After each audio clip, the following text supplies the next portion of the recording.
Good morning, Busy Bees. It's Thursday, April 2nd, 2026. Here's your morning news rundown in under 5 minutes. So, Iran issued a message directed to the American people yesterday, escalating the information war aspect of this conflict, which is very interesting. It's interesting that we are now calling it a conflict and not a war, because to declare war in the United States, you need congressional approval, which the president does not have, right? So, this is just a conflict. He wants $200 million to continue this said conflict. So Trump went ahead and gave his speech yesterday addressing the nation, which was all about nothing. There's no concrete statement saying why we're there, how long we're going to be there.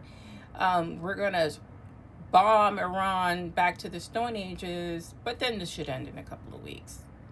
Maybe a little bit longer. Who knows? There's no boots on the ground, but there may be boots on the ground. You see the double talk and double speak. Unfortunately, this is what we have to deal with.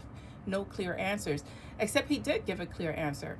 Earlier, yesterday, he spoke to the press and said, he doesn't have time. The federal government doesn't have time to take care of its people in terms of Medicaid and child care and things that benefit the American people. That's not what the federal government is for. They're for war and they're for military purposes only, which is inflammatory in the fact that this came from a sitting president.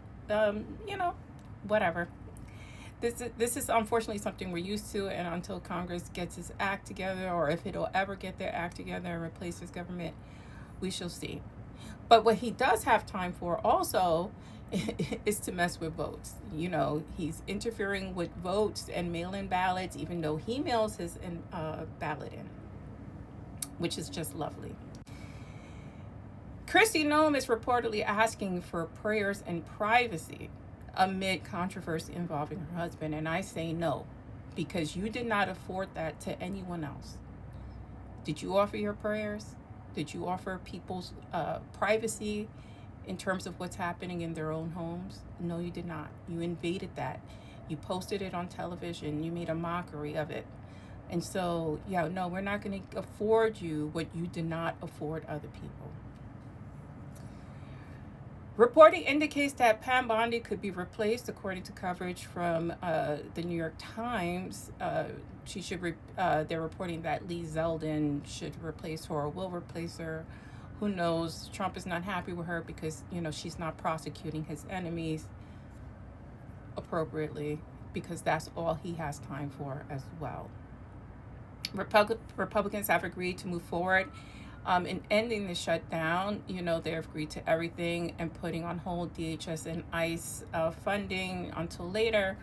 What happens when you stand strong, Democrats, that it effectuates some type of change. We're not going to get everything, but we can force some things like they do. They ram it down our throats, don't they? The Supreme Court heard arguments in reference to birthright citizenship yesterday. It looks like they're poised to just, tell Trump to go pack his bags, because they're not going to mess with the 14th Amendment in reference to if you're born on U.S. soil, you're a citizen, period. In one part of the argument, Attorney Sauer, who sounds eerily like JFK, said that he's not sure if Native Americans have birthright citizenship, which is odd. I couldn't believe he said it. He said he has to look into it. No, we have to look into you, right? We have to look into you and your credentials and your ties to Donald Trump. Are you in the Epstein files? Lastly, I want to address Trump saying that he is going to revoke giving Ukraine, weapons and bombs and etc., because Europe has not joined in on the war. So you're going to punish Ukraine because you feel that everyone else should just back you up because you just want to take over the world. That's where we're living in hell. This is your morning news rundown. Stay smart, stay safe, stay informed, like, share, and follow if you can.